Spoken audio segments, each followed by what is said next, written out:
Seguimos con inecuaciones. En este caso vamos a ver las inecuaciones de segundo grado. Pero primero vamos a hacer una breve introducción antes de explicar cómo se realiza un ejercicio de una inecuación de segundo grado. Primero comenzaremos a identificarlas. ¿Cómo las identifico? Bueno, lo primero que hay que tener en cuenta es que, como es una inecuación de segundo grado, la variable debe estar elevada al cuadrado, ¿sí? Se puede encontrar o en su forma completa, ¿sí? Tengan en cuenta que acá aparece el valor de A, B y C, término cuadrático, lineal y término independiente. Puede aparecer también incompleta, como en estos dos casos, en donde en este caso tengamos el valor de A y de B, o sea que nos falta C, el término independiente, o en este caso que tenemos el término de A y B y C, perdón, y nos falta el término lineal, que es el término B. Ahora, tengamos en cuenta algo. El término que nunca puede faltar es el término A. ¿Por qué? Porque es el término cuadrático. Y si no tenemos la x elevada al cuadrado, por lo tanto no es una ecuación de segundo grado. Ahora, tenemos en cuenta que en el caso de que falta algún término, debemos completarlo. Y se acuerdan que para completar colocábamos 0 de ese término que falta. En este caso nos quedaría 0 de x y en este caso nos quedaría 0 como valor de c o término independiente. Esta es la primera forma de poder identificar una ecuación o inecuación, de segundo grado. Lo segundo a tener en cuenta es que puede encontrarse también en su forma factorizada. ¿Se acuerdan que la forma factorizada era el valor de A por x menos x1 por x menos x2?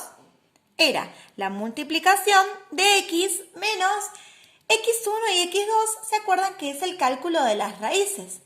El cálculo de las raíces se resolvía o se encontraba con la fórmula resolvente. La menos b más menos, ¿sí? Con esa fórmula. Y por otro lado, para poder saber qué es una inecuación, la inecuación tiene una característica muy especial que es la desigualdad. Podemos encontrarla con mayor o igual, menor o igual, mayor o menor.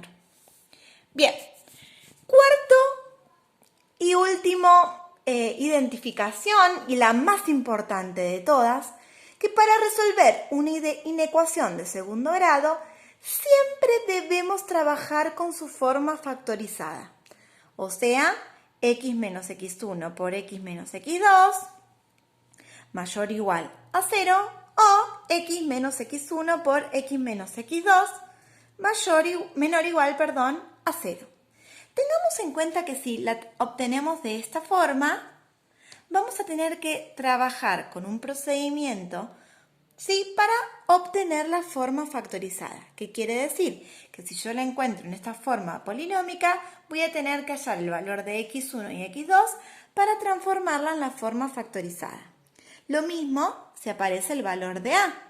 Si nosotros tendríamos un valor de a, tendríamos que despejarlo junto con el 0 para poder dejar solo a los paréntesis, como en este caso.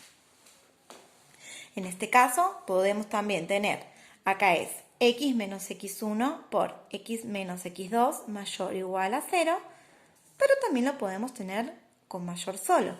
O x menos x1 por x menos x2 menor o igual a 0, o también podemos tenerlo con menor solo. Bien, por un lado tenemos esto. Ahora, para resolver debemos aplicar las siguientes propiedades de desigualdad.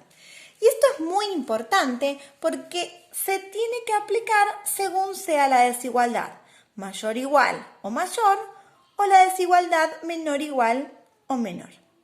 Miremos acá.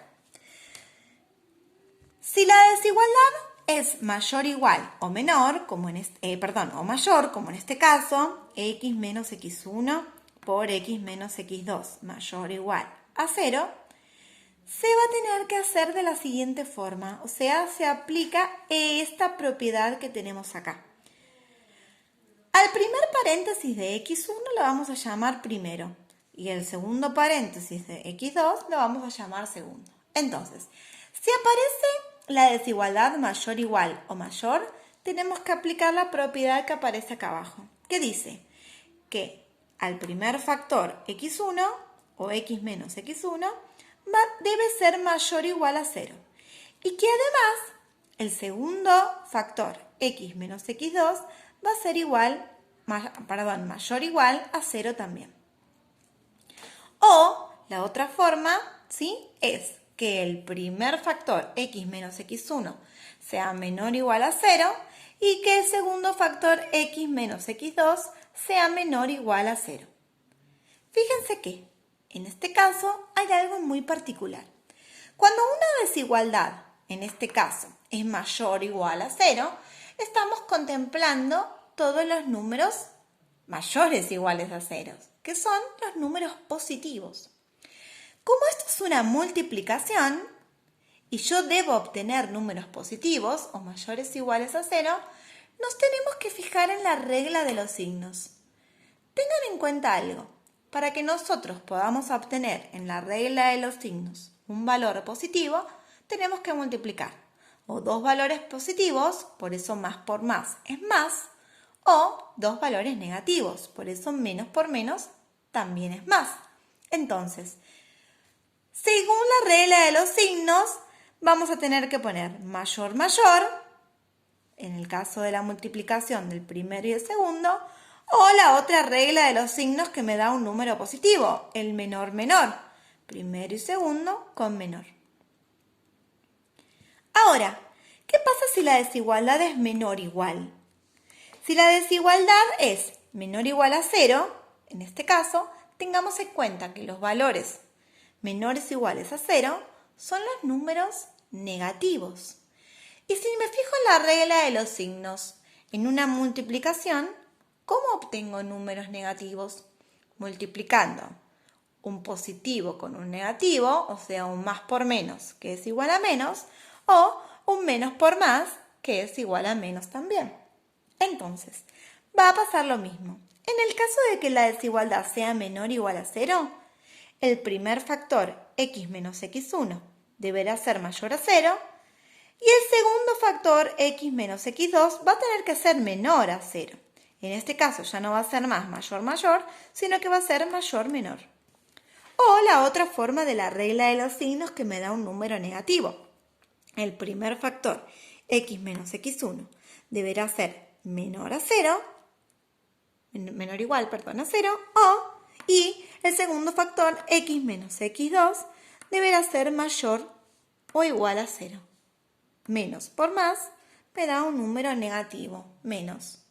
Entonces, para poder resolver, siempre nos fijamos primero qué tipo de desigualdad tiene y para cada una de estas desigualdades, si es mayor o igual, aplicamos la regla de los signos mayor, mayor, menor, menor, o si es menos, la regla de los signos mayor, menor, menor, mayor. Siempre tengamos en cuenta de utilizar la regla de los signos para guiarnos mejor y relacionarlo. Bueno, ahora a continuación vamos a ver cómo se realiza un ejercicio.